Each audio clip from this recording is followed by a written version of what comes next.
আপনারা দেখছেন একুশে টেলিভিশন। শনাক্তের রেকর্ড 11,525, করোনায় আরো 163 মৃত্যু। রাশিয়া থেকে টিকা কিনতে চুক্তি। ঠুনকো অজুহাতে বের হচ্ছে অনেকে, সড়কে যানবাহনের চাপ, নির্দেশনায় না মানায় জেল জরিমানা। ভর্তুকি মূল্য টিসিবি পণ্য পেতে ভিড়, 450 ট্রাকে চলছে কার্যক্রম। রপ্তানি লক্ষ্যমাত্রা $5,100 কোটি, প্রণোদনার হার বাড়ানোর দাবি ব্যবসায়ীদের।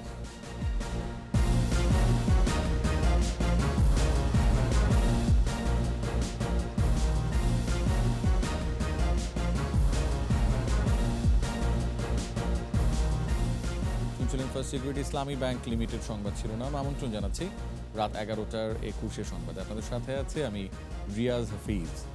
দর্শক, একুশে টেলিভিশনের সংবাদ একই সাথে সরাসরি দেখতে পাবেন আমাদের ফেসবুক পেজ www.facebook.com/2124 অনলাইনে। সংবাদ আরও থাকছে। মানব সেবায় অনন্য নজির জয় বাংলা অক্সিজেন সার্ভিস, 1 বছরে সেবা পেয়েছেন 8,000 রোগী।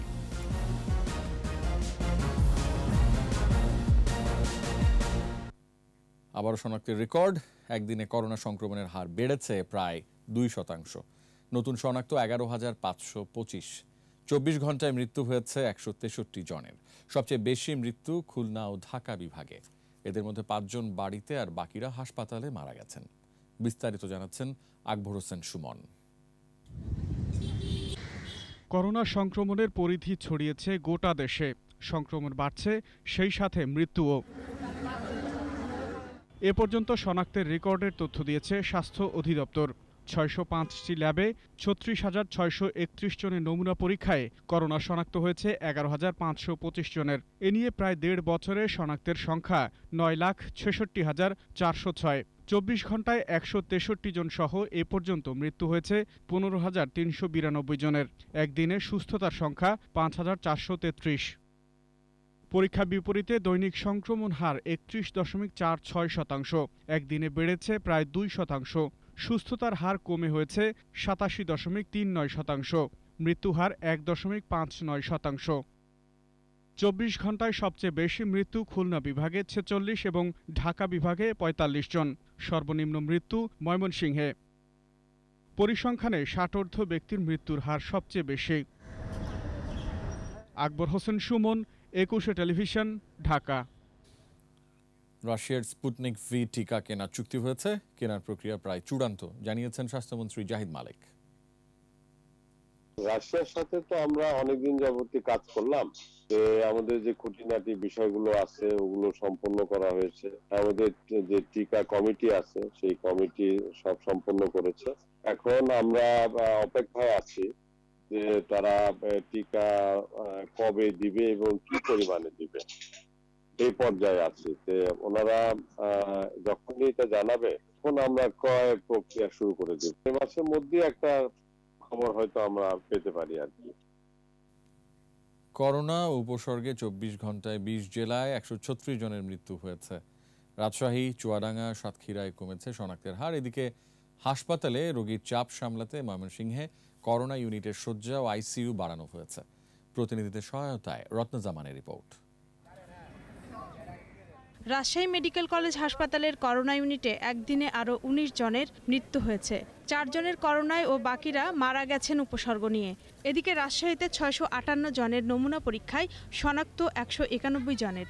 শনাক্তের হার আগের দিনের চেয়ে 5.06% কমে 29.03%।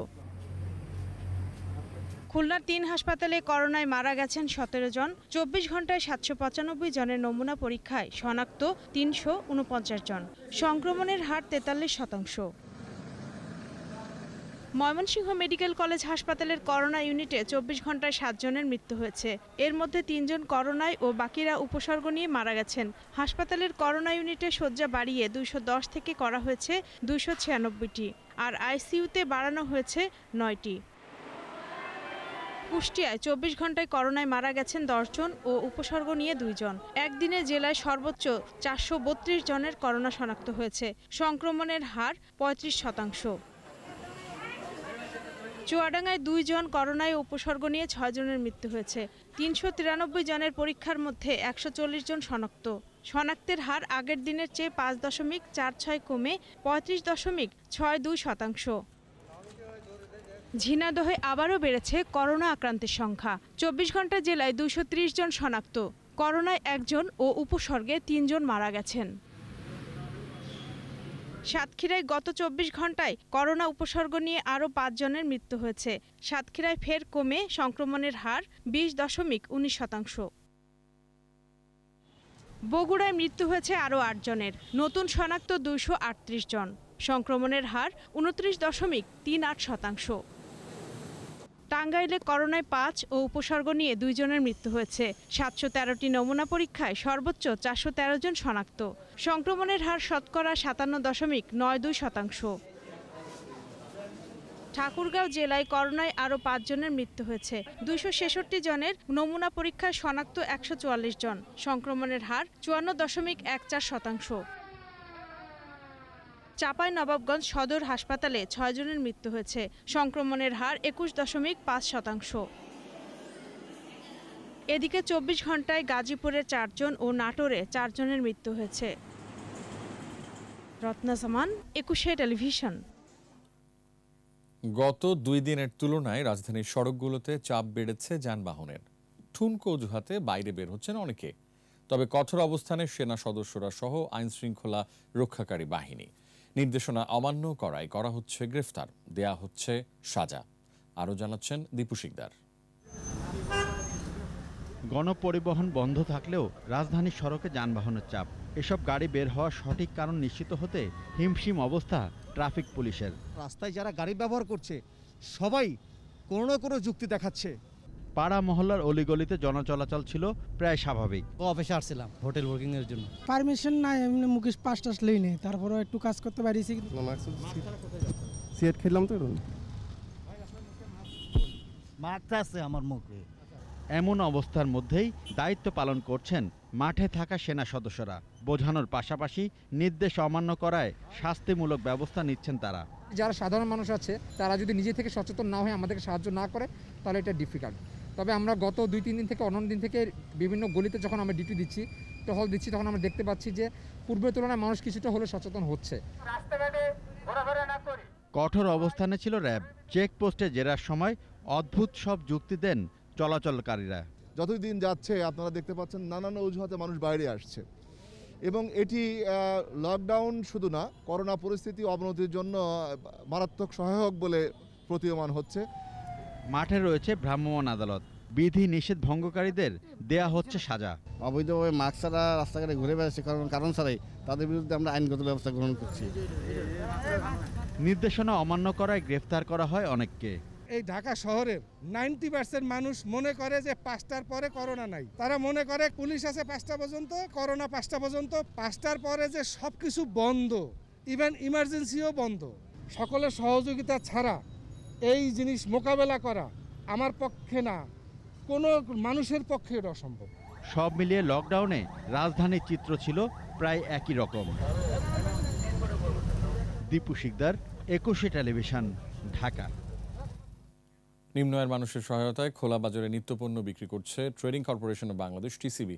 দেশব্যাপী এই কার্যক্রমের আওতায় ভর্তুকি মূল্যে ভোজ্য তেল, মসুর ডাল ও চিনি কিনতে পারছেন সাধারণ মানুষ। তবে করোনার এই দুঃসময়ে টিসিবির পণ্য বিক্রির কার্যক্রম আরও সম্প্রসারণের দাবি ভোক্তাদের। আদিত্য মামুনের রিপোর্ট। করোনা মহামারীতে দেশব্যাপী কঠোর লকডাউন চলছে। এমন পরিস্থিতিতে নিম্ন আয়ের মানুষের কথা চিন্তা করে 450টি ভ্রাম্যমাণ ট্রাকের মাধ্যমে সারা দেশে নিত্যপণ্য বিক্রি করছে রাষ্ট্রীয় বিপণন প্রতিষ্ঠান টিসিবি। 720 টাকা লাগছে, আমরা সকাল 9টা বাজায় লাইন ধরে কাটছি।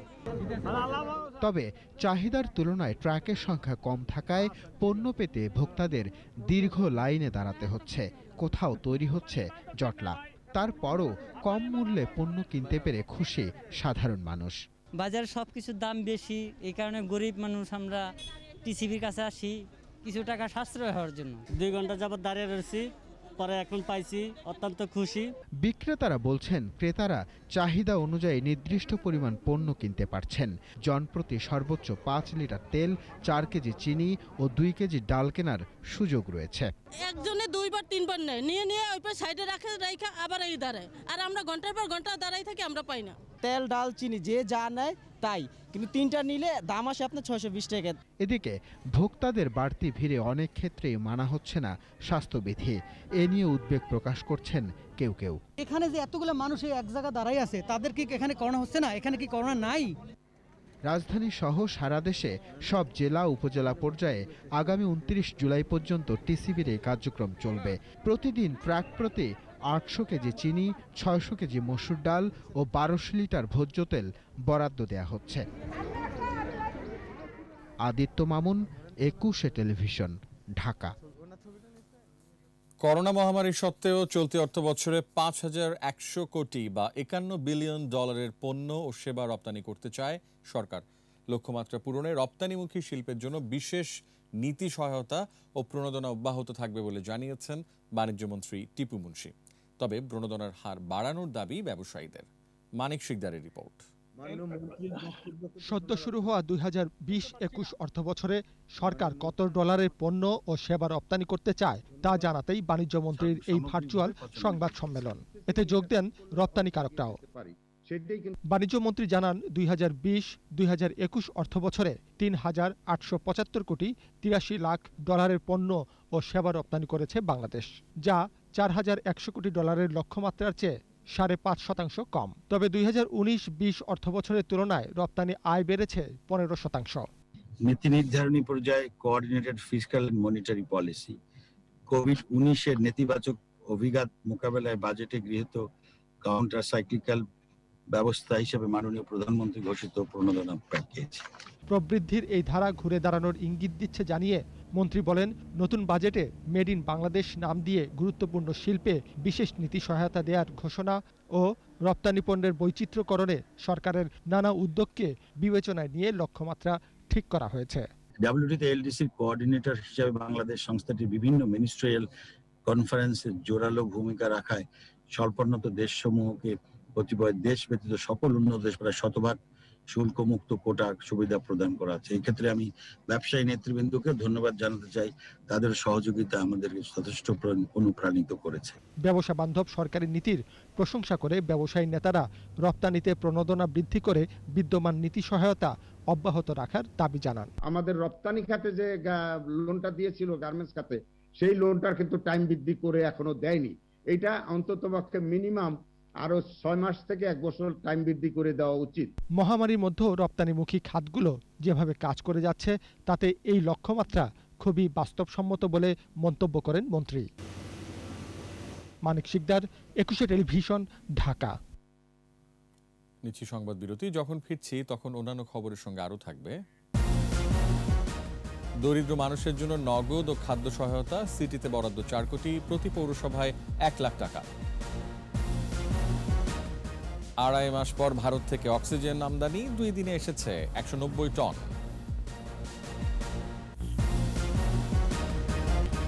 আবারও আমন্ত্রণ রাত 11টার 21 সংবাদে। উন্নয়নের অলৌকিক দৃষ্টান্ত থেকে বাংলাদেশ উন্নয়নের মডেলে পরিণত হয়েছে। হোয়াইট বোর্ডে প্রকাশিত বঙ্গবন্ধু দৌহিত্র রেদওয়ান মুজিব সিদ্দিকের রচনার এই ভাষ্য প্রতিধ্বনিত হল জাতীয় সংসদে। আওয়ামী লীগের গবেষণা সংস্থা centre for research and information CRI এর নীতি নির্ধারণী বিষয়ক ম্যাগাজিন হোয়াইট বোর্ডে সম্পাদকীয় মন্তব্য লেখেন দৌহিত্র রেদওয়ান মুজিব সিদ্দিক। এই রচনা থেকে উদ্ধৃত করে সংসদে বক্তব্য দিয়েছেন স্পিকার ডক্টর শিরিন শারমিন চৌধুরী। 11 জাতীয় সংসদের ত্রয়োদশ অধিবেশনের সমাপনী ভাষণে স্পিকার ডক্টর শিরিন শারমিন চৌধুরী বলেন, প্রধানমন্ত্রী শেখ হাসিনার দক্ষ নেতৃত্বে বাংলাদেশ উন্নয়নের মডেল হিসেবে নতুন ইতিহাস রচনা করবে।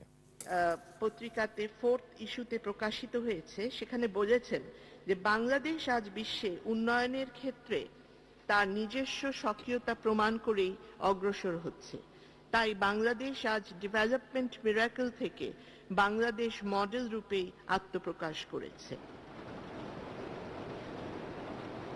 শুধুমাত্র উন্নত দেশের অনুসরণে নয়, বরং ইনোভেটিভ টেকনোলজির ব্যবহার, বিগার মার্কেট, গ্লোবালাইজেশন, ডেমোগ্রাফিক ডিভিডেন্ডের সুবিধা গ্রহণ এবং মাননীয় প্রধানমন্ত্রী শেখ হাসিনার পলিটিক্যাল লিডারশিপে বাংলাদেশ সামনের দিকে অগ্রসর হবে এবং বাংলাদেশ মডেল রূপে উন্নয়নের নতুন ইতিহাস রচনা করবে।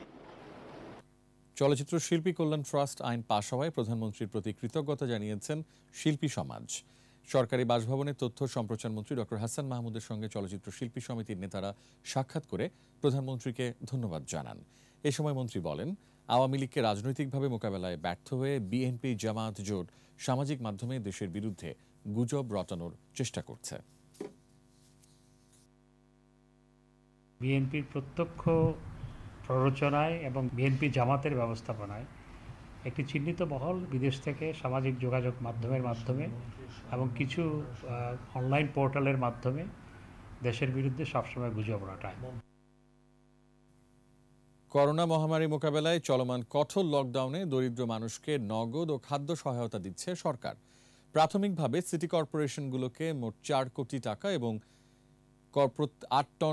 800 টন চাল বরাদ্দ দেওয়া হয়েছে। এছাড়া প্রতিটি পৌরসভা 1 লাখ টাকা ও 10 টন করে চাল বরাদ্দ পেয়েছে। দুর্যোগ ব্যবস্থাপনা ও ত্রাণ মন্ত্রণালয় জানায়, দরিদ্র অসহায় মানুষের জন্য ত্রাণের সব ধরনের প্রস্তুতি রয়েছে সরকারের। বিস্তারিত জানাচ্ছেন রিয়াজ সুমন। গত 15 মাস ধরে দেশে চলছে করোনার প্রাদুর্ভাব। মানুষের অবাধ চলাচল কমিয়ে সংক্রমণের বিস্তার ঠেকাতে নানা বিধিনিষেধ জারি করেছে সরকার। এরই ধারাবাহিকতায় এখন কঠোর লকডাউনে গোটা দেশ। অর্থনীতি তথা প্রাতিষ্ঠানিক কর্মসংস্থান ঠিক রাখতে শিল্প কারখানা বন্ধ করা হয়নি। তবে করোনার অভিঘাতে 1 বছরের বেশি সময়ে অপ্রাতিষ্ঠানিক খাতের বহু মানুষ কর্মহীন হয়েছেন। খাদ্য ও নগদ সহায়তা নিয়ে এসব মানুষের পাশে থাকার চেষ্টা করছে সরকার। দুর্যোগ ব্যবস্থাপনা ও ত্রাণ মন্ত্রণালয় বলছে, করোনায় এখন পর্যন্ত অসহায় ও কর্মহীন মানুষকে দেওয়া হয়েছে 2,94,626 মেট্রিক টন চাল, 1,49,900 ভিজিএফ কার্ড। ভিজিএফ কার্ডের বিপরীতে 1,350 কোটি টাকা নগদ বিতরণ করা হয়েছে। এছাড়া 39 কোটি টাকার শিশু খাদ্য, 13.5 কোটি টাকার গোখাদ্য এবং 6 লাখ প্যাকেট শুকনো খাবার দরিদ্র কর্মহীনদের মাঝে বিতরণ করেছে সরকার।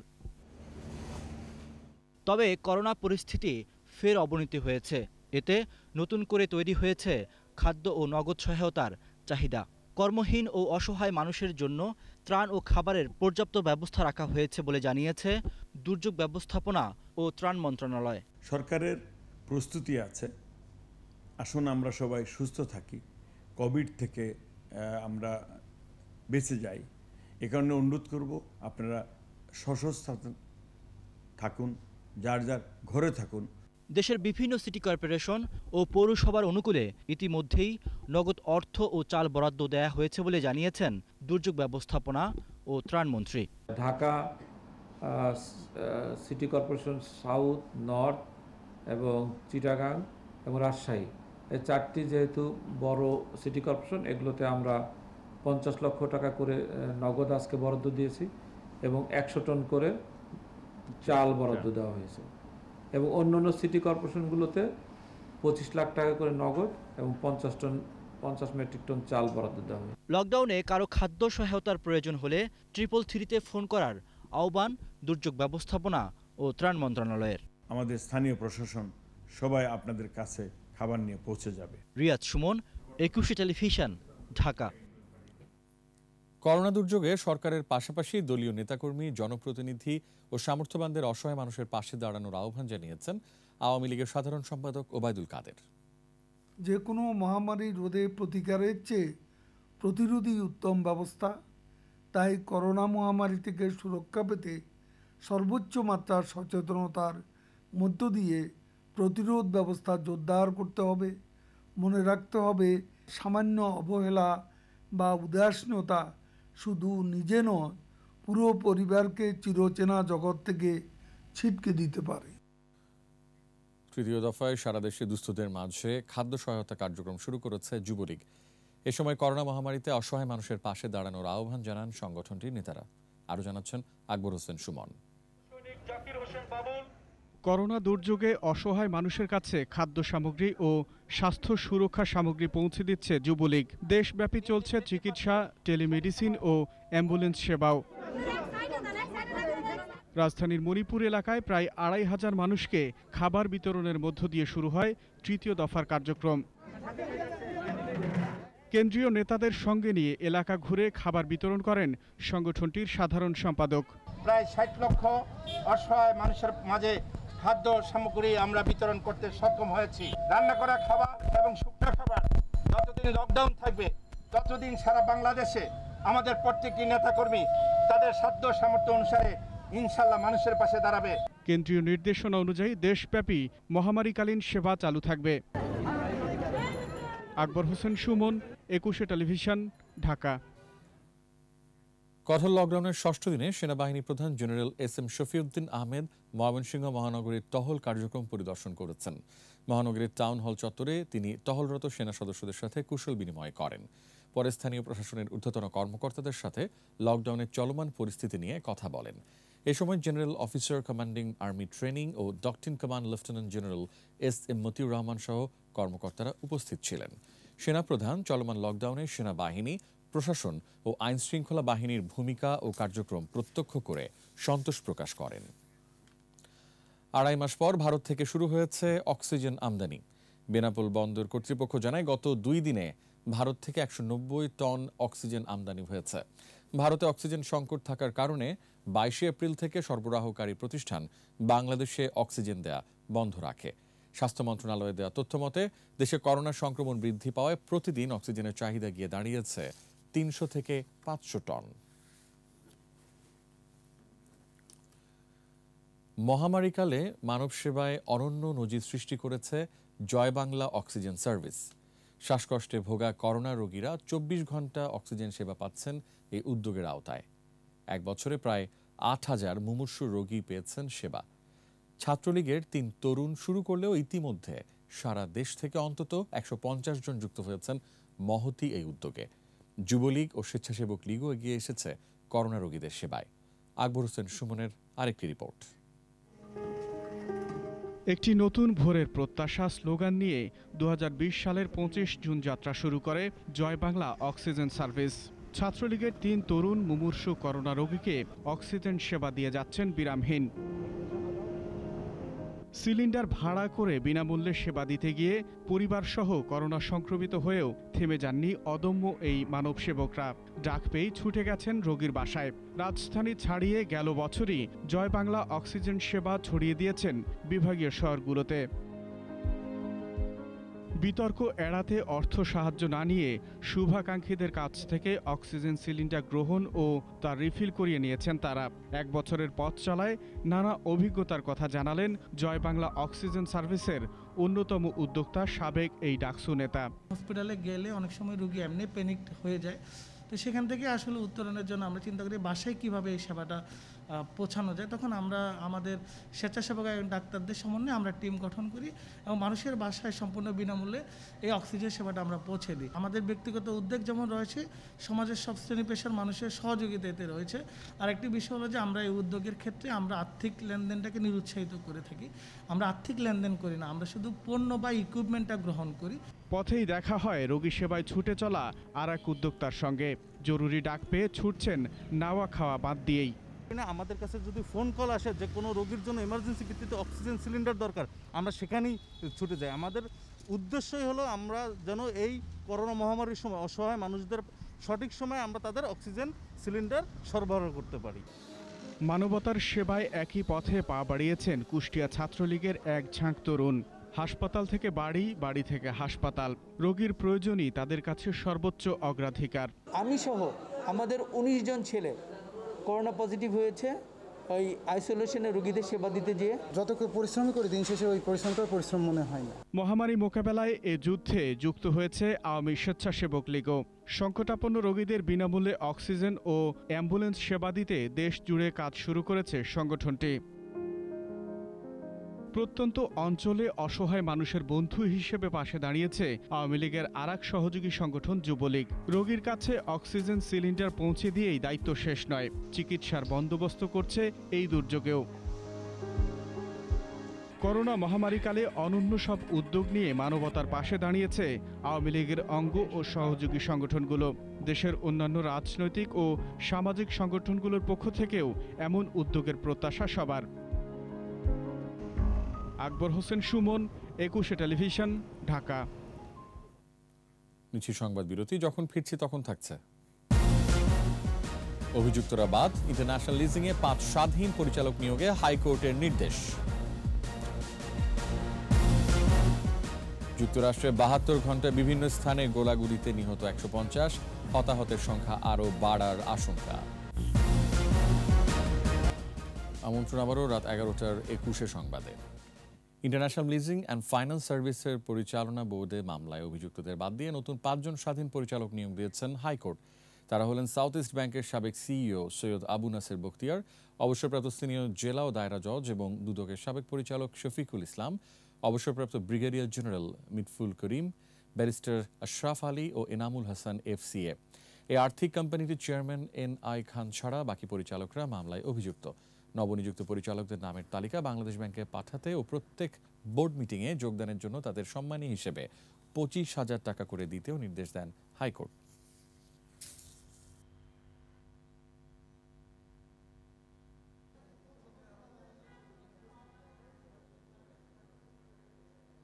প্রাথমিক জিজ্ঞেস করলে এই অবস্থায় তারা কোনো বোর্ড মিটিংয়ে বসতে পারবেন কিনা। আমরা বোর্ড তো হয় আন্ডার দ্য কোম্পানিজ অ্যাক্ট 1994, কাজে এটা একটা স্ট্যাটিউটের আন্ডার হচ্ছে, কাজে তার লিগাল স্ট্যাটাসটা হলো ফিজিটিভ ফ্রম জাস্টিস, কাজে উনি বোর্ডে বসতে পারবেন না। উনি 5 জনকে অ্যাপয়েন্টমেন্ট দিয়েছে, আদালত 16/6 এটা বলে দিয়েছে। এবার SIBL ব্যবসা বাণিজ্যের খবর।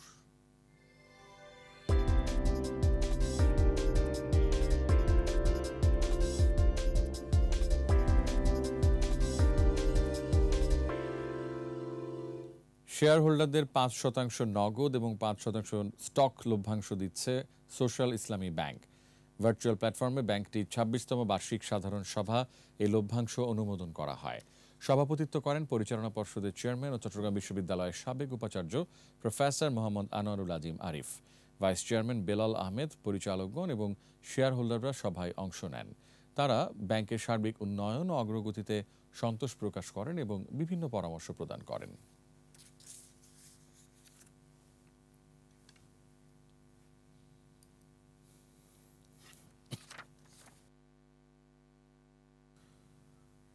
ওভার দ্য কাউন্টার বা OTC থেকে মূল মার্কেটে ফিরেই ভেলকি দেখাচ্ছে 4 কোম্পানি।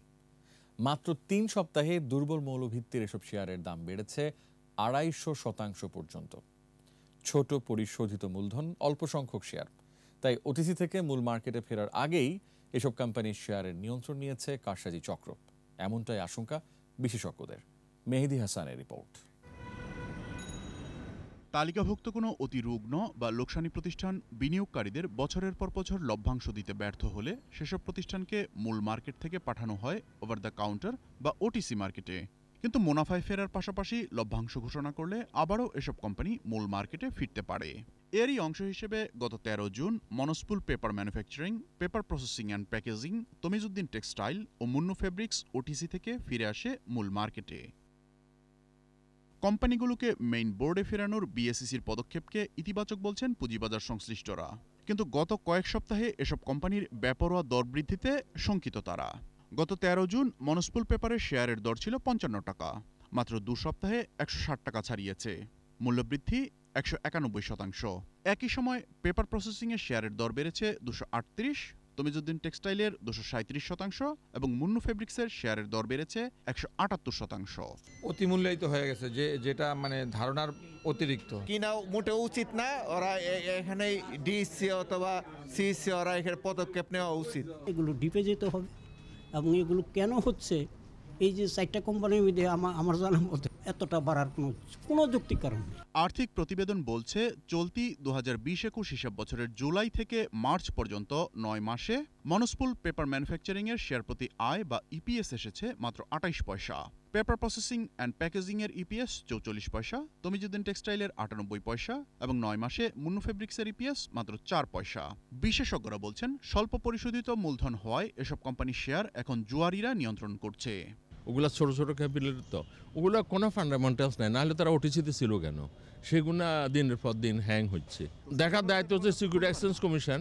সিকিউরিটি এক্সচেঞ্জ কমিশন দরকার হলে ওগুলো সাসপেনশনে ফেলতে পারে। তবে নিয়ন্ত্রক সংস্থা বিএসইসি বলছে পুঁজিবাজারে কোনো ধরনের কারসাজি সহ্য করা হবে না, কিন্তু বিনিয়োগকারীদেরও সচেতন হতে হবে। যা যা আমাদের ইনস্ট্রুমেন্টস আছে আমরা কিন্তু করছি, এখন সেটা তারা বিক্রি করে দিয়ে চলে যেতে পারবেন তা কিন্তু নয়, বিকজ তাদের তো 3 বছরের লক ইন আছে এন্টারপ্রেনারদের। এখন যারা সাধারণ বিনিয়োগকারী, আমি আবারও বলছি, তারা বিনিয়োগ করবেন, কেন করবেন না? আপনি আপনার পোর্টফোলিওটাকে বোঝার চেষ্টা করেন। দীর্ঘদিন ওটিসি মার্কেটে থাকা আরও প্রায় ডজনখানিক প্রতিষ্ঠান মূল মার্কেটে ফেরার অপেক্ষায়। ওটিসি মার্কেটে এসব কোম্পানির শেয়ার লেনদেনে কারসাজি হচ্ছে কিনা সেদিকে নজরদারি বাড়ানোর পরামর্শ বিশেষজ্ঞদের। মেহেদি হাসান, 21 টেলিভিশন, ঢাকা। শেষ করছি রাত 11টার 21 সংবাদ। তবে যাবার আগে ফার্স্ট সিকিউরিটি ইসলামী ব্যাংক লিমিটেড সংবাদ শিরোনামগুলো আরও একবার। শনাক্তের রেকর্ড 11,525, করোনায় আরও 163 মৃত্যু, রাশিয়া থেকে টিকা কিনতে চুক্তি। ঠুনকো অজুহাতে বের হচ্ছে অনেকে, সড়কে যানবাহনের চাপ, নির্দেশনা না মানায় জেল জরিমানা।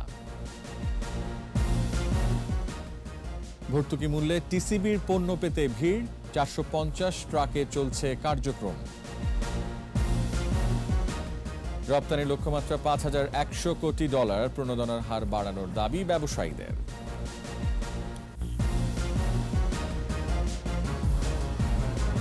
সর্বশেষ খবর জানতে ডায়াল করুন 2021 নম্বরে, আর ভিজিট করুন 21-tv.com ওয়েবসাইটে। এছাড়া ফেসবুকে লগ ইন করতে পারেন facebook.com/2124 অনলাইনে। আমাদের পরবর্তী সংবাদ রাত 1টায় দেখার আমন্ত্রণ রইল। দর্শক, স্বাস্থ্যবিধি মেনে চলুন, সুস্থ থাকুন, 21 সংবাদ দেখুন, সঙ্গেই থাকুন।